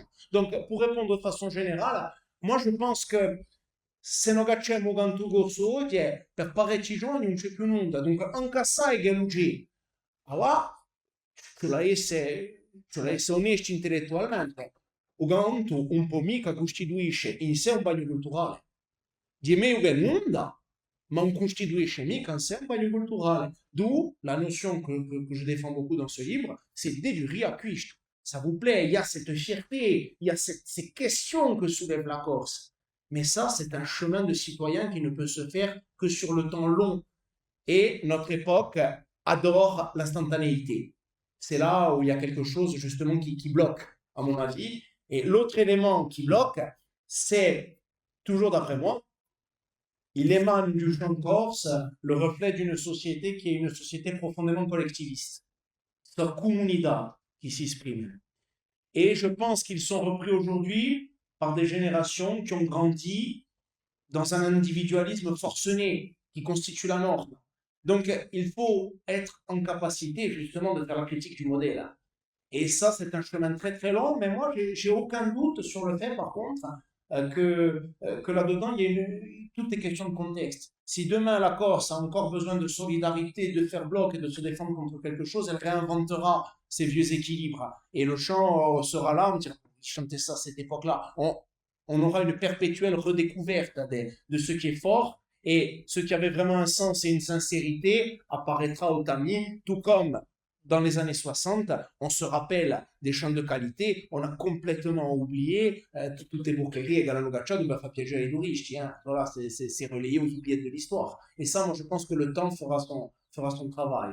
Donc, il y a à la fois quelque chose qui est très puissant dans le chant, perché spesso Dio usò la sta, mais qui doit servir d'hameçon, c'est pas une fin en soi. Être capable de chanter la canzone vagabonda en massacrant la moitié des camguerines, ça ne fait pas de vous une élite culturelle. C'est un peu dur ce que je dis, mais par contre, ça peut provoquer l'interrogation, ça peut provoquer la curiosité, ça peut donner envie d'aller plus loin, di cercare, capisci ciò che si passa nel nostro paese. Et de ça, de cette curiosité, on a sorti des hommes merveilleux. Moi, j'ai rencontré des gens qui étaient d'un niveau d'érudition sur le pays. Je ne pense pas qu'il y ait beaucoup d'endroits au monde où vous rencontrez des gens qui sont autant passionnés par leur terre. Et di questa passione qui deve essere digérée, ou qui deve nascere di questa passione verugante. Une question. Ne soyez pas timide. Mais une fois de plus, des questions, ma aussi des réactions. Hein. Je veux dire, io sono mica, voilà. Si sbaglio un couperet dall'altare, dici, oh, bourse. Justement, vous avez parlé par rapport au réacuiste et tout, est-ce que vous pensez que c'est encore possible de faire de la chanson engagée? Est-ce qu'il y a encore un public pour une chanson engagée, un peu comme au réacuiste, par exemple, vous avez parlé de la Rue par exemple. Est-ce qu'il y a encore ce public-là? Ou est-ce que justement c'est pas voué à disparaître? Ou est-ce qu'elle doit se réinventer? C'est vraiment une question difficile, la notion du public, parce que Je dirais que dans les années 70, on est passé par des moments, notamment après Aléria, où il y avait des événements gravissimes qui se passaient en Corse. La Corse était au centre de l'attention d'une attention médiatique internationale et n'avait pas encore cimenté une capacité je dirais, de riposte médiatique et juridique. Il n'y avait pas de médias corse, il n'y avait rien. Donc, si vous voulez vous exprimer, vous passiez par contre. Bon, c'est d'où la puissance d'Aléria et Messa Canzona, où on voit que c'est un plaidoyer, quoi. C'est de dire delitto di giustizia. Bon, cette réalité-là, le contexte est totalement différent. Voilà. Et je pense que par rapport aux années 70, il y a quelque chose qu'il faut mesurer, c'est la mutation de la société en elle-même. Qu'est-ce que ça change des années 70? Et donc, on a diventato chi è paesano, chi è povero e chi è condannato a perdere e chi ricusa il suo destino, chi dice vogliamo perdiamo d'ara, vogliamo pas qui. Aujourd'hui, moi, je n'ai pas le sentiment que ce soit la réalité de la société corse. C'est une société qui capitalise des milliards, où vous avez de très nombreuses familles corses qui ont une part du gâteau là-dedans. Mais ça se fait de façon criante, avec des déséquilibres énormes de richesse, et ça se fait surtout de manière criante dans quelque chose qui est profondément destructeur et déstructurant au niveau de la culture et du collectif des Corses. Donc, il y a cette dissonance profonde aujourd'hui dans laquelle on est. Moi, la conviction que j'ai là-dedans, c'est que ce qui s'est passé par rapport aux années 70, c'est que les Corses étaient en train de constater qu'un développement se faisait sur leur terre sans qu'ils n'y participent. Dirà questo, a storia d'Aleria, di questo è terre che scappano, sono dai paesi negri, che sono considerati come stranieri, donc c'è una canzone jazz che si chiama Gli stranieri, direttamente, on va sortir ça aujourd'hui, bon, c'è questa realtà qui, in su mentre, che si è passato? Per me non c'è mica stata una grande vittoria di Corsi, per contro, con una certa abbondanza di mosse, che si è passato di che i Corsi hanno riuscito ad avere una parte di questo sviluppo qui, e c'è una parte di società abbastanza importante che mangia questi dentro per evitare che non ci sia una rivolta, una mossa violente più generale. Donc là-dedans, je pense qu'il y a des problématiques qui sont très lourdes, qui devraient être prises à bras le corps par le chant corse, qui ne le sont plus, parce qu'elles sont indicibles. C'est ça qui est très difficile aujourd'hui. Et parce qu'il faudrait... Les années 70, c'était facile, c'était manichéen. Il y avait la cavalerie et les Indiens. Vous avez l'État, ses complices locaux, et poi un popolo qui si batte per cercare di scoccare qualcosa. Aujourd'hui, on est dans quelque chose qui est beaucoup plus grisâtre, qui est beaucoup plus... Ça l'était probablement déjà à l'époque, hein, mais qui est présenté de manière beaucoup moins manichéenne. Il faudrait que la société corse ait une capacité d'introspection beaucoup plus puissante, qu'elle ait une capacité d'autocritique beaucoup plus puissante, et qu'elle ait surtout une capacité à attaquer ses propres corruptions. Voilà, ce qu'elle a pu avoir à une certaine époque, ça a toujours été le cas. I famosi 8 toni, qui sont dans le mouvement, il y en a 3 par article. Hein. Oui, bon. Mais cette réalité-là, je pense qu'elle est devenue indicible. Moi, ce que je constate, c'est que les chants les plus marquants qui sont sortis à cette époque, la plupart, c'est des chants qui parlent d'histoire. Voilà, c'est au Generale de Bogevento, Roma de Doria qui remporte un liette, on peut en citer d'autres, Rinuccio di Arroca d'Atala, je veux dire, vous en avez un paquet, hein, des comme ça, qui sont très marquants. Et pourquoi? Parce qu'à un moment donné, justement, quand on doute de ce qu'on a devant et que la société auquel on est confronté est devenue indicible, ben vous vous tournez vers votre histoire parce que l'histoire, elle ne bouge pas, elle permet de confronter les hommes aux ombres et aux gloires du passé. Donc, oui, je pense que c'est possible, mais il faudra des artistes extrêmement talentueux pour pouvoir révolutionner les choses. Et surtout, il faudrait que la Corse retrouve, je dirais, cette capacité qu'elle avait de critique intérieure. Parce que l'individualisme a balayé cette capacité qu'avait le chant corse collectiviste. Une chanson comme Les Lecci, on la vuoi più cantare oggi. Une chanson come Vergognate chi ben Diadara, je sais pas si vous voyez la violence de l'attaque. Poletti l'ha scritta Beruzzi. L'ha scritta Beruzzi, di Pogolava. Le stade de Tiberevierus Bercamezzai do Ruine. C'est une attaque directe, presque ad hominem. Isumerica Stradis ad hominem. Voilà, c'est un code de société cathartique qui vient de la tradition corse et qui aujourd'hui fonctionnerait difficilement dans une société, une fois de plus, où l'individu est roi, surprotégé, et où c'est un pauvre chéri qu'on ne peut pas critiquer, sinon il fait un traumatisme et il vous fait 30 procès. Il y a aussi cette réalité-là. Donc, la réalité du champ engagé aujourd'hui, je pense que faire des ressucés de l'armada di l'ombre ne sert absolument à rien. Ça a déjà été fait, bien fait, ça n'est plus l'époque. Et dans la capacité qu'on aurait de faire du champ engagé et répondre aux problématiques modernes, ça peut se faire, mais c'est très difficile et il y a quelque chose de véritablement indicible. Voilà. Vous parlez que les chants rendent compte d'une certaine problématique. Est-ce que vous pensez que, par exemple, il peut y avoir une culture corse uniquement engagée? Si c'est pas chanté d'une manière folklorique, la culture corse est uniquement engagée. Par exemple, si on le chante maintenant comme chanter quand Bolour, c'est engagé. Ça peut être uniquement ça ou uniquement sinon folklorique. Ah, ça, c'est bon. L'aspect uniquement engagé, non, ça, je pense pas. Je pense que ce qui a marqué le plus écrit quand on cherche de l'histoire, hein, quelque part, c'est des chants qui ont une problématique. Je pense qu'il y a des chants purement récréatifs en Corse qui sont très très beaux, il y a beaucoup de chants d'amour. Après, évidemment, ils sont le reflet d'un monde, d'une mentalité d'une époque, mais ils sont moins intéressants quand on s'intéresse à l'histoire. Voilà. Ça, c'est peut-être, il y a un biais clair hein, dans le travail que j'ai pu faire. Voilà. Mais non, je pense que là-dedans, c'est justement un des points où, à mon avis, il faut réhabiliter les années 60. Parce qu'il y avait une capacité à faire du chant récréatif, corse, très spoudigo, voilà, très populaire, avec tout le monde qui chantait, qui parlavano corse a tempo. Là-dedans, ce qu'il faut distinguer, c'est ce qui a été conçu pour draguer les touristes, qui a donné une image un petit peu biaisée de ce qu'était la Corse. Justement, c'est à coup d'Antoine Tonal, d'Arparigousi.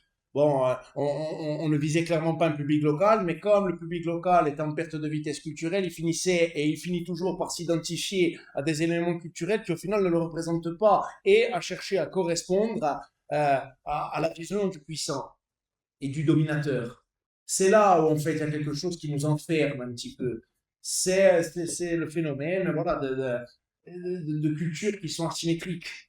On est baigné dans un univers français qui nous regarde, qui nous observe, ou dans lequel on a une espèce de rôle un peu mythique, et dans lequel nous on doit se positionner alors qu'on a été évité dans notre culture. C'est là-dedans où c'est très difficile en fait de rester naturel, et où on a été happé par des solennités qui étaient déplacées, par certaines choses. Moi, je pense profondément qu'il y a de très beaux chants populaires qui parlent simplement de la vie, de l'amour, du soleil.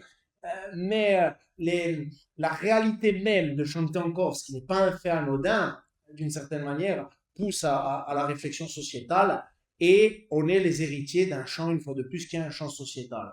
Voilà, donc il y a cette difficulté-là, mais non, clairement pas. Évidemment, je pense qu'on peut parfaitement, et c'est peut-être un manque, c'est peut-être un manque. Peut-être qu'il aurait fallu davantage jouer à la napolitaine ou à l'irlandaise. Voilà, et mettre le paquet sur le festif, c'est possible. Chez nous, ça ne s'est pas passé comme ça. Voilà, ça n'a pas été les choix qui ont été faits. Mais je pense que là-dedans, ce qui s'est passé, c'est que on était confronté au final à un combat qui était entre Corses. Voilà. Entre des Corses, parfois même dans nos propres familles, où il fallait démontrer aux nôtres que tout laisser tomber, que tout abandonner, que mépriser tout ce qui constituait notre héritage et regarder de manière dévote tout ce qui regardait, tout ce qui venait de l'extérieur, c'était pas la solution. Donc il y a eu une espèce de jeu interne, de pression interne, en plus dans une société de proximité, qui a rendu très difficile au final l'incorporation d'éléments culturels extérieurs, parce qu'il y avait une énorme insécurité identitaire. Et quand on a une insécurité identitaire, c'est difficile. On le voit, hein, on a eu des débats sempiternels. Est-ce qu'on peut faire du rock en Corse? Oui, non. Bon, c'était lourd. Je veux dire, il y a toujours eu cette espèce de poids. Donc moi, personnellement, en tant qu'artiste, hein, je vais répondre, j'ai toujours fui comme la peste l'espèce de solennité qui consiste à essere un briagone, 10 minuti prima, au comptoir, à gueuler fort et à parler sempre française, et puis à monter sur scène et avoir une posture de bras de guerrier solennel qui parle au nom du peuple corse. Oh, oriente. Bon, donc là-dedans, je pense que la clé, c'est d'exprimer ce qu'on a. Voilà, c'est pas d'essayer de ressembler à quelque chose, c'est pas d'essayer aussi de se dire que parce que je vais reproduire tel schéma extérieur, je suis particulièrement plus moderne. C'est tout simplement de faire ce qui me plaît en essayant de se situer intellectuellement dans l'espace le plus libre possible. Voilà, et laisser parler la créativité dans ce qu'elle a envie d'exprimer. Moi, personnellement, comme artiste, je me suis beaucoup penché sur l'histoire parce que je trouve que l'histoire, elle a un narratif qui est extraordinaire, mais qui permet aussi du détachement. Qui permet du détachement, de l'humour, de la légèreté, de raconter des choses qui sont profondément bordéliques, qui sont imparfaites parce qu'elles sont humaines. Voilà, là-dedans, je pense qu'il faut bien comprendre que tout part d'un conflit, à mon avis, entre Corses ralliés et Corses qui ne sont pas encore résolus à une assimilation complète. Et cette pression interne à la société, elle a pesé.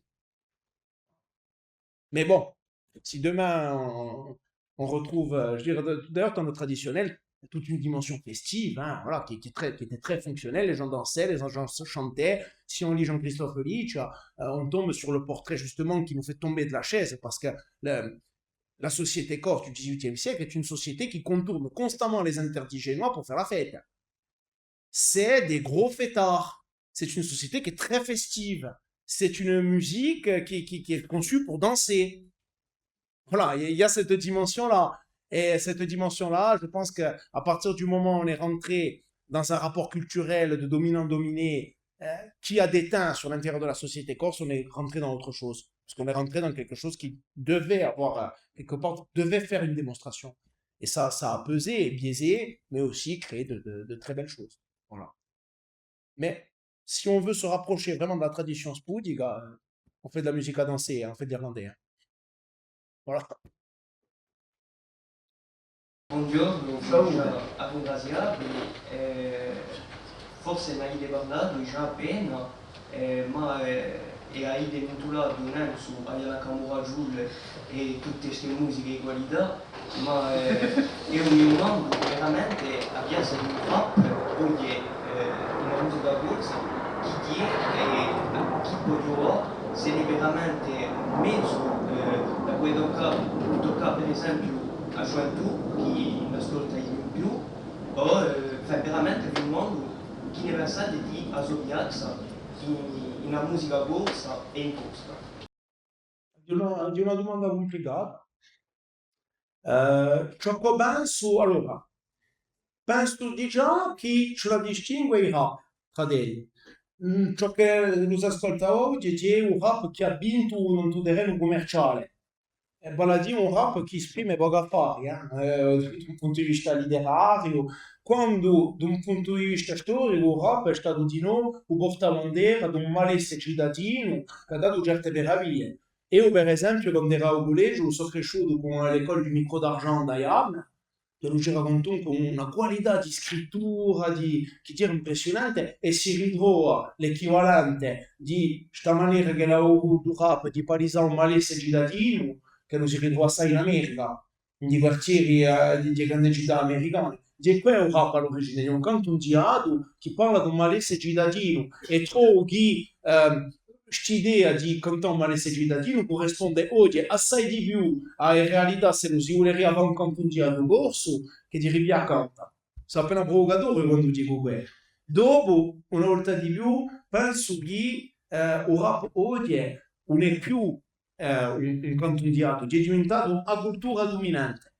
E a partire da un momento dove qualcosa diventa cultura dominante, c'è questi che a luce da corsa non si può mica domande identitarie, c'è un botta prima, e c'è questi che quello che ricusa l'assimilazione ad Alicia non piccia mica in particolare non te la perde il trottoir, non te mon nome, come o ben di Paolo Soni, come lo diciamo oggi non ti giuro a Yana Kamura, diciamo non ti sta sempiderna, capacità che la noi corsi si non passa a vita persa, non da tutti gli elementi culturali che vengono da ovunque, può comprare la qualità, a partire di un momento che la nostra impressione di non essere mica in ritardo, non da un resto di un mondo. Di qua aveva domanda. Dunque, ora pensare, per me, potrebbe essere un impiego assai interessante, in particolare siamo tutti, quasi tutti cresciuti in città, siamo in un malessere che è un malessere di cittadini, siamo in una soffrenza culturale che è quella di una gioventù che è confrontata a problemi di mafia, di droga, di piccola delinquenza. Dunque, l'universo che lo esprime il rap è particolarmente adatto a quello, particolarmente vero. E io penso che un buon scrivano che impiegherebbe, e da scuola di andare di lontano, ma e battle rap e già mi rispondi, scuserete, ma devi stare fare, in un quadro culturale che è differente. Ciò che ciò la distingue è che più un elemento culturale da fuori aveva sempre un effetto interessante, un universo che invece nasce. E il rap è un universo nativo che abbiamo visto ci può parlare assai oggi. Ma di sicuro il rap che noi riceviamo oggi sono gente che infatti parlando tre parole di francese strappate ci lavano a battere Michael Jackson in 10 charts. E dunque come culture dominante de mauvais goût, le Corse va se précipiter dessus avec délectation. Et nous autres qui nous situons plutôt dans l'aspect résistant de la société, on se bat pas contre Joule. Tiens, contre les Corses. C'est quoi qui tu l'as capito? Une fois de plus, c'est les tensions internes à la société qui parlent. C'est-à-dire, mais putain, je trappe pas des mains con la parola ai Corsi, mi interessa dal mondo di ciò che può essere di vostro paese, e tutte merde che vengono da fuori abbiano pas addosso come una mosca. Riflettite a ciò che voi inventate. Ma un nemico rap il problema. Di questa capacità che hanno i corsi a percepisce come una società in ritardo di qualcosa e che assurpano tutto ciò che viene da fuori senza giudicare la qualità. Voglio dare un esempio. Un record di un baladino en influence mi pare di Black M. Black M una settimana dopo non c'era più numéro uniscia. Mais au moment où il est passé, on le voyait passer tous les jours sur MCM. Donc, tu lui apportes tous les gauches, tu te dis, le gauche dentro. Des fois qu'ils sont en retard civilisationnel. J'imaginais un peu, il serait passé à côté de ça. Mais attends, ça aurait été une horrible frustration. Intolérable. Voilà. Per contre, rapportagli accanto e vabbè, già, bon, rimane importante. Voilà. E penso che infatti di non questa realtà qui che ce la interrogassi di più che non da ciò che viene da fuori ce la interrogassi non da elite interna alla società e penso che a già l'evolucionamento di normalizzare a usare di società corsa di entrare di facile di normalizzare la qualità culturale corsa e l'importanza che ha. A partire da un momento dove non ci sarà mica questa impressione di essere costretti di fare una dimostrazione di dignità riguardo a quelli che sono di stesso sangue che noi, una volta che noi abbiamo di passato qua, penso che questo genere di lì passeranno naturalmente. E per esempio, qui quando c'è Blanquer ha gattazzato sulla corsa, trovo la reazione di un mondo politico corso assai interessante perché veramente ci sono tutti i bordi che hanno detto di fare la finita con la comica. E quello è un grande passo troncato che ho mai visto. E li ha a questi elementi qui. Voilà, dunque il rap in sé è assai interessante, assai adatto a ciò che noi abbiamo, hai una camorra cultura dominante di basso livello, dunque resistenza interna di società corsa tra, chiameremo quelli impinzuditi, ma insomma anche troppo un po' più complicato che quello, e quelli di bulleria non salvano elementi culturali locali. Ecco. Non, je trouve que le rap, en termes d'import extérieur, n'est pas forcément à laisser de côté, surtout que le corps peut s'adapter aux chants comme le rap, et on a un exemple parfait avec d'autres chants, d'autres façons de chanter, par exemple des cantés ou des parents qui chantaient quelque chose vraiment autre chose complètement, Ouais. et même Rial, qui a pris le rock venu des États-Unis, donc prendre des apports extérieurs pour faire de la musique en Corse, est-ce que c'est vraiment quelque chose de mauvais? Moi, je pense Non, pas du tout. C'est justement, je dis tout le contraire. C'est ni bon ni mauvais. Bon, la connaissance musicale, qu'est-ce que c'est pour un musicien? C'est une boîte à outils. C'est une boîte à outils. Donc, tu peux faire un jardin merveilleux avec une tzapa et ton savoir-faire.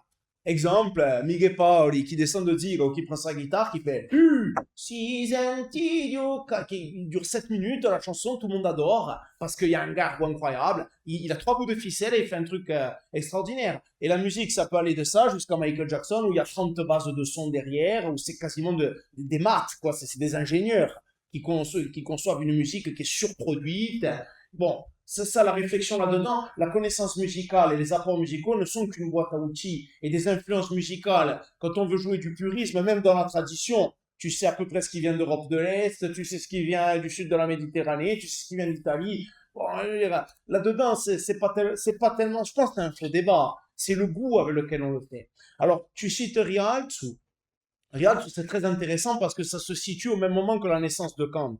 Et d'une certaine manière, Rialto est absorbé par la nébuleuse Kant. Parce que Kant va chanter justement des problématiques qui sont tellement violentes que, bon, et puis ils vont être un peu rappelés à l'ordre aussi. Hein. D'après Christophe McDaniel, ils disent que, bon, c'est à un moment donné, les militaires vont dire, non, bon, tu racontes à l'autre. Hein. Mais si on étudie Rialto, on a déjà une musique qui est très sophistiquée. Mais Rialto, qu'est-ce que c'est qui fait la différence? C'est la connaissance du terreau corse. C'est là, une fois de plus, où il y a une hypocrisie. Nous, quand on était au lycée, c'est pas qu'on voulait pas faire du rock ou qu'on voulait pas faire de ça. C'est que, d'une certaine manière, il y a toujours eu un déni d'acculturation au sein de la société corse. C'est-à-dire que vous avez des gens qui sont parfaitement acculturés, qui n'ont plus rien de corse, et qui disent, mais on peut être corse et faire ça, oui, mais quid de l'acculturation? Là où Rialto brandissait une connaissance particulièrement fine du patrimoine mythique et légendaire de Corse. Toutes les chansons de Rialto sont des références aux croyances païennes. C'est un putain de groupe de païens. Non, mais et c'était super bien écrit. Et c'était des réflexions profondes sur le cercle de la vie, c'était Urigir, ou voilà, où on retrouvait d'une certaine manière une lecture du monde qui était proche de ce que nous enseigne l'étude des Stantari. C'était ça qu'ils ont fait, Rialto. Ciò che ci vuole è che all'origine ci sia una maestria di giochi e c'est corso, ci sia una conoscenza. À partir du moment où tu es solide sur tes bases culturelles, il peut plus rien t'arriver, tu peux faire n'importe quoi. Paolo Conte, la moitié de ses chansons, c'est de l'anglais trappé. Est-ce que les gens ils disent, oh, mais il fait de l'anglais, il fait pas d'italien, il n'y a pas plus italien. Ça n'existe pas, on ne peut pas faire plus italien que Paolo Conte. Bon, voilà, et pourtant, toutes ces influences, au final, elles sont américaines. Où est le problème? Mais parce que en amont, voilà, je veux dire, c'est ça, c'est là où il y a une dimension, où il y a un faux débat. C'est que les gens confondent la problématique que constitue l'incorporation d'éléments musicaux extérieurs et l'insécurité culturelle, l'interrogation, le doute, et le fait de ne pas véritablement savoir ce que nous sommes. Tout part de la culturation.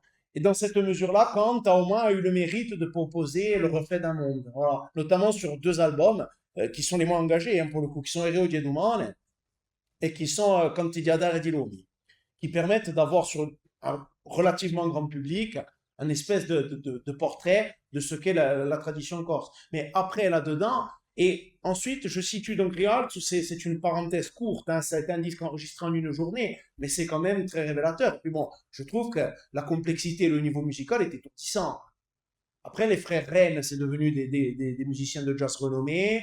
Bon, après, McDaniel et Galais, ils ont fait Kant, voilà. Et puis McDaniel, il a continué avec Guelfucci. C'était des putains de gros musiciens, hein. Il y a ça aussi là-dedans. Donc, le cas de Rialto, je pense qu'il faut surtout regarder ça. C'est que oui, c'était du Zeul, oui, c'était du rock progressif, et oui, les types, ils savaient ce que c'était Amumba, il Agramanti, Mazzeri, voilà, il y avait une connaissance en amont du terrain, des croyances corses qui était surprenante. Bon, c'était Domenico Antonio Geronimi qui écrivait Jacques Thiers, hein. Donc, il y avait ça. Ensuite, dans le cas des Varans et surtout des Cantelli, je pense qu'on se situe sur autre chose. Je pense qu'on est à la fin des années 90, ou voilà, à partir de la moitié, et que le schéma du réarcuiste, il est usé jusqu'à la trame, et puis cette espèce d'idée profondément utopique qui a bercé les premières années du réarcuiste vient de s'effondrer complètement. Complètement. C'è la guerra tra nazionalisti, c'è un vero scompianto, donc à un moment donné, l'odore di nostrinesi, je veux dire, elle touche ses limites. Elle touche ses limites, elle est rattrapée par le réel. Et donc, il y a eu, je pense, une envie de réalité. Cette envie de réalité, tu la retrouves dans l'écriture de Biancarelli, par exemple, où il te pose Mortorio sur la table, qui a une œuvre énorme, colossale, quoi, où il te dit, non, putain, regardez ce que c'est la réalité, ça nous fait mal. Voilà, c'est ça ce qu'on devient. Le peuple du quad, c'est pareil, il pose des œuvres terribles, et d'un point de vue musical, pour moi, le pendant, c'est les Cantelli, et c'est les Varans, plus les Cantelli même à la rigueur. Pourquoi? Parce qu'ils te montrent ce que c'est que la réalité, voilà, avec la femme, de l'alcool à tout berzingue, c'est-à-dire, je suis pas mou, c'est des mecs qui se perdent, voilà, et pas des types qui sont pasteurs et non pas, c'est pas qu'on correspond à plus à la réalité. Donc, je pense que c'est une nécessité de réalité qui a poussé cette espèce de mouvement et littéraire et musical. Voilà. Mais une fois de plus, pour moi, il n'y a aucun problème dans l'incorporation, dans les choix musicaux, dans les reprises. Il y a un problème d'acculturation et de manque de maîtrise de ce qu'est la Corse, son histoire et sa culture. À partir du moment où on est solide sur ses bases, en musique, on fait ce qu'on veut. Il y a pas de... Et bon, je pense qu'il y a des démonstrations dans le monde entier quoi, de ça. Et d'ailleurs, c'est une marque de fragilité que d'avoir besoin de s'enfermer dans l'austérité. Hein. Et c'est terrible, quoi. On a posé notre question en rapport avec ça. Donc, quelle serait là où les solutions aujourd'hui, du coup, avec un peuple qui n'est pas solide sur ses bases culturelles, qui doute beaucoup de lui-même, qui est composé d'une nouvelle génération qui est, pour la plupart de ses membres, acculturée, extrêmement francisée, en tout cas tournée vers l'international, si ce n'est américanisée, c'est quand même une culture mondiale globale. Quelle serait la solution ou les solutions avec le chant? Est-ce que ce serait de faire de la musique dans d'autres genres, des genres qui viennent d'ailleurs, comme du jazz, du blues, ou même d'autres styles complètement différents, pour justement ramener la jeune population à reparler corse et après à revenir à ce réappuyer tout là? Est-ce que ce serait ça la solution? Moi, je pense que les gens, ils préfèrent toujours l'original à la copie. Hein. Donc, si tu veux, si tu vas faire un espèce de... Moi, j'ai beaucoup de mal, voilà, avec l'idée de dire, il a fait quelque chose de moderne, parce qu'il a fait quelque chose qui est venu de l'extérieur. C'est pas égal par ailleurs. Voilà, c'est pas parce que tu fous une basse, une batterie, une guitare électrique que tu fais quelque chose de moderne. Ça fait un siècle que ça existe, c'est pas moderne. Il y a plein de vidéos en noir et blanc hein, de mecs avec une guitare électrique. Et bon, je veux dire, c'est pas, c'est là où il y a une faille hein, de pensée, je pense. On a trop tendance, mais ça, là encore, c'est l'insécurité culturelle. Il y a une tendance à penser que la modernité passe automatiquement par l'incorporation d'éléments extérieurs. Elle ne peut pas venir d'une initiative locale. Ça, c'est une faille qu'on retrouve à tous les étages de l'immeuble, mais qui est vraiment une faille, à mon avis, à combattre. Et quand tu as été particulièrement moderne, particulièrement ancré dans leur temps, justement parce qu'ils faisaient du trad et qu'ils avaient une base traditionnelle forte. Bon, ça, c'est le premier point. Le deuxième point, moi, je n'ai pas de réponse à ça. Je n'ai pas de réponse sur les orientations culturelles à donner à la Corse. Moi, je peux te dire le choix personnel que j'ai fait. Moi, j'ai utilisé l'allégorie historique. J'ai utilisé le message, je dis voilà, così si basso. Parce que l'histoire, elle permet aussi, d'une certaine manière, et d'être solennel quand il faut, et d'être léger quand il faut, et d'être humoristique, et d'être toujours actuel. On risque rien quand on est sur un terrain historique parce que ça bouge pas. Et donc là-dedans, on peut quelque part nourrir les esprits, porter des messages sans tomber dans la solennité. Moi, si c'est pour refaire du cantat des années 70, ça ne m'intéresse pas. Moi, je suis pas là pour chanter Cadena et l'Armada. J'ai adoré ça jeune, j'ai eu mon temps, voilà, je considère que c'est daté, ça a été très bien fait, on ne peut pas ressasser à l'infini. Donc, moi, je pense que la question là-dedans, la seule réponse que je peux donner, c'est de dire qu'on a un patrimoine musical qui est très riche et qu'on a l'histoire qui est probablement une des plus fascinantes au monde. Parce que justement, elle est faite de contradictions, elle est faite de bordel, elle est faite d'un mélange étonnant de saillies lumineuses et du truc le plus misérable que tu puisses imaginer, où tu as tous les plus bas instincts de l'homme qui apparaissent de façon spectaculaire, comme tu peux avoir, catalysés par la proximité, les plus grandes bravoures, les plus grands coups de panache. Je veux dire, là-dedans, il y a des interrogations à mener qui vont amener justement les nouvelles générations à dire, bon, on a quelque chose ici d'intéressant, on va se pencher dessus. À partir du moment où on aura réussi à normaliser cette espèce de chemin de dignité, à mon avis, il n'y aura plus de problème. Mais la clé passe par là. Elle passe par la certitude ancrée chez les Corses que leur histoire et leur culture ne sont pas inférieures, qu'elles ne sont pas moins modernes, qu'elles n'enferment pas dans le sous-sol de la cave de Babor, mais au contraire que ce sont des portes ouvertes qui nous permettent de regarder le monde avec nos yeux à nous, pas avec un regard importé. Et je pense que la clé est véritablement là, elle est dans la connaissance et dans la maîtrise culturelle de la langue, de l'histoire et évidemment du chant. Et je pense qu'à partir du moment où les gens arriveront à 15-16 ans, conscients qu'ils ont chez les Chinarkes, ça flambe tout autant que dans Le Seigneur des Anneaux ou dans Game of Thrones, il n'y aura plus aucun problème. Hein. Voilà, c'est juste qu'il faut réussir à rendre ça accessible et à le normaliser, à faire que ce ne soit pas quelque chose qui ne puisse être l'apanage que d'une archi-minorité de curieux et d'illuminés. C'est que je pense qu'encore les militants, depuis très longtemps, en fait, pallient au manque de tout le reste de la société. Voilà, et ça c'est quelque chose de douloureux.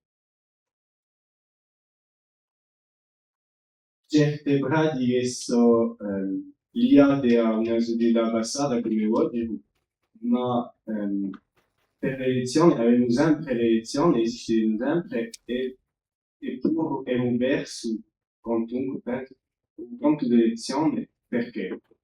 Ah, di esattamente ciò che noi dicevamo prima. Penso che infatti c'era una funzione catartica in Corsica che permetteva ad una società di prossimità di passare per Uganda per arriva per far accettare elementi che avevano provocato lite greve se tu presentavi di maniera frontale così. Dunque, oggi un canto di elezione, o già mi rispondi di un spazio, di una certa maniera, dove tu puoi esprimere anche i conflitti, ciò che tu non puoi mica fare in una società così stretta, perché boh, e t'ha già detto, anche certi già mi rispondi hanno finito da cartellate, boh, poi non passa mica sempre. Ma dunque, e qua c'è domanda parecchi elementi, domanda chiaramente, rispondi, non capisci in questo caso qui, c'est qu'ils sont capables de se connecter au Jivago. Voilà, il faut qu'ils comprennent le code Jivago, donc che li ricevono in questa maniera di legge un mondo qui, che l'accettessero. Questo è un primo punto, che li siano in capacità di capire e soprattutto penso che, una volta di più, di una pratica che viene di una società collettivista dove la gente si conosce. E non è mica forse adatto a una società che è una società internazionalizzata, individualista a estreme. E penso che l'individuo oggi è assai di più protetto e ha un'idea assai di più stretta di ciò che dia sua dignità.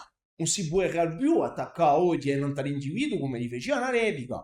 Anche in tardi, leggi certi articoli di amore, ciò che li mettono, non t'hai i gabiglani, non t'hai i gabistati, quelli che pescano più sono i gabimaccia locali, o si vanno trattati porchi da mattina a sera, non t'hanno un affare stampato, voilà, ti c'è di gabundato, rola, non sei i porchi, guarda, oggi on peut mica scrivere, c'est complicato, bon, remarque que sur les réseaux sociaux, ça se fait sans ce tamis et sans cette espèce de dorure littéraire.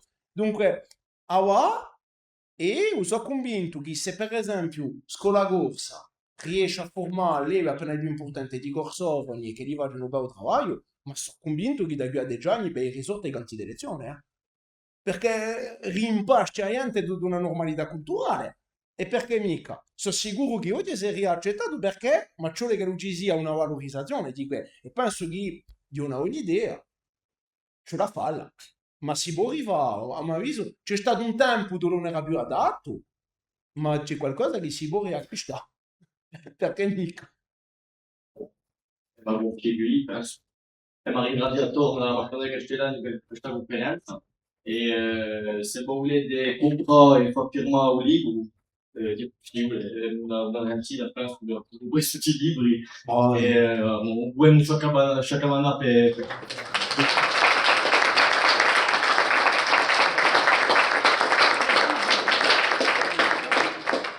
ringraziamo di nuovo il culturale per l'organizzazione e invitiamo di nuovo a andare allo spettacolo assolutamente allo spazio Natale Gianni